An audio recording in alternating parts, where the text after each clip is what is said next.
Hey guys, Ark here, bringing to you the next episode of the Creeping Guide.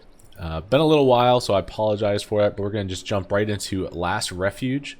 So, this map, I'll keep it a little, or pause just for a second. Actually, no, you know what? Let me do it while live. So, there's a couple different creep camps that you potentially could do first, but I will, as I'm doing this one, I will explain why this is what I consider to be one of really your only options if you go Demon Hunter first.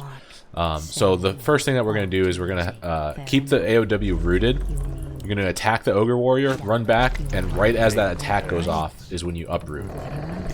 The reason why you want to keep the AOW rooted before you start running, or before you attack, and then move it back with the archer, is because these trappers right here, the reason why they moved up and ran into aggro range of my AOW is because that AOW was not lifted.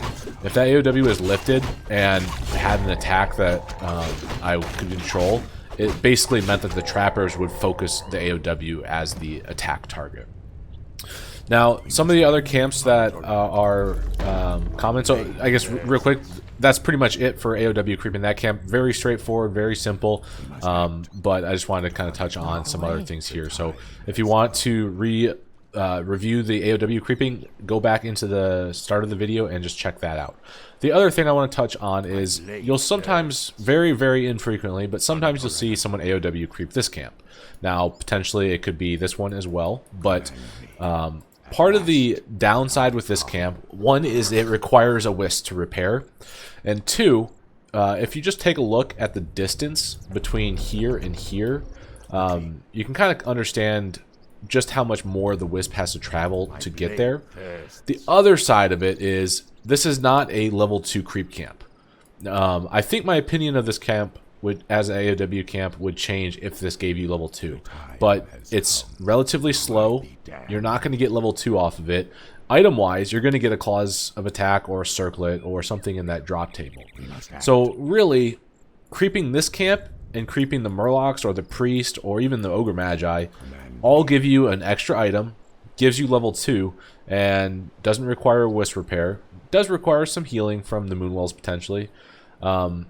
But for the most part, you can do those relatively straightforward, easily, without much time investment, and you don't lose the resources from the wisp repair as well as the extra wisp movement from here. So that's partly why I don't really consider this a great AOW creep camp, even as a surprise factor. The other common location you'll find that I'm kind of iffy on. I haven't really ruled it out as something that's good or bad, but it's not something that I personally think at the moment is really worth it. It's a great item, of course, but it's very expensive. So that I'm of course talking about the Goblin Merchant. That's the reason why I ran over here.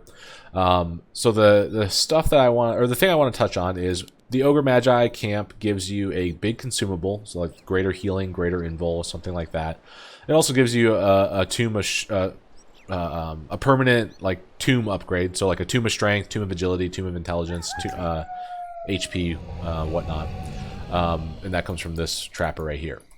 So why do I think this is not ideal? Well, one, you use the AOW creep, you use the archer. It's relatively slow in the sense that I can creep 2 just about any way I want to by the green camp and then the orange, green camp, green camp, green camp, green camp.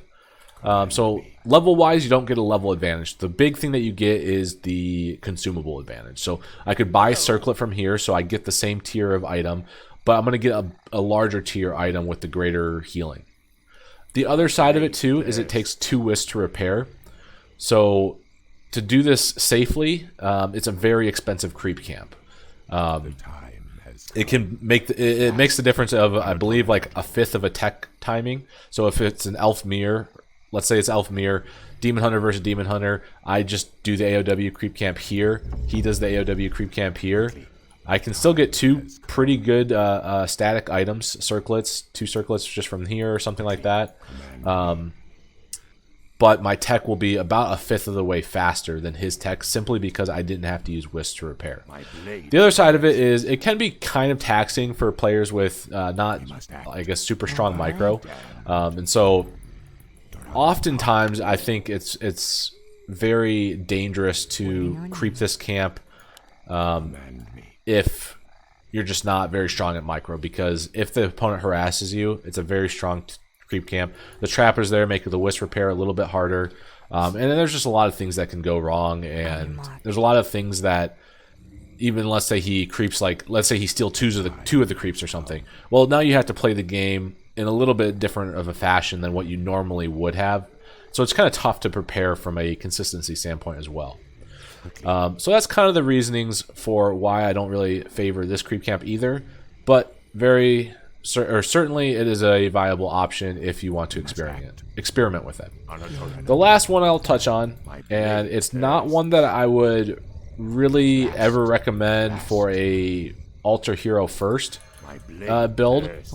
The one exception would be Keeper of the Grove. So Keeper of the Grove can actually creep this camp fairly effectively right after the green camp. The way that that's done is you use Force of Nature, so you get treants here, and it has to be done during the daytime. You can't do this during nighttime. But you basically use one of the treants to pull the creep camp, very similarly to how Human does it with the footies, to basically to bug out the rock golem. So I'm not showing it just because it's kind of a little bit. It's kind of like a gimmicky play. It's nice to throw out every once in a while, but you really have to practice it a lot if you want to really pull it off. An alternative though is if you go for a Tavern Hero first build. Let's say you go Beastmaster versus Human, Beastmaster versus Undead, Dark Ranger, whatever you go. You're going to have about 3 archers. You can very safely creep this camp first. Place your AOW here, build your 3 archers, pick up your Tavern Hero, and then just really treat it as a normal AOW creeping. You don't necessarily have to use a Wisp Repair, but it's a little bit safer to use a Wisp Repair. I don't think this is really a viable option consistently, which is why I'm not going to show it. But that is another location that you could AOW creep if you so choose. So with that, guys, we're going to call it quits. This is actually a way longer video than I was expecting. 7 minutes, Jesus. We're going to call it quits here, though. So thanks for tuning in. Take care now. Bye.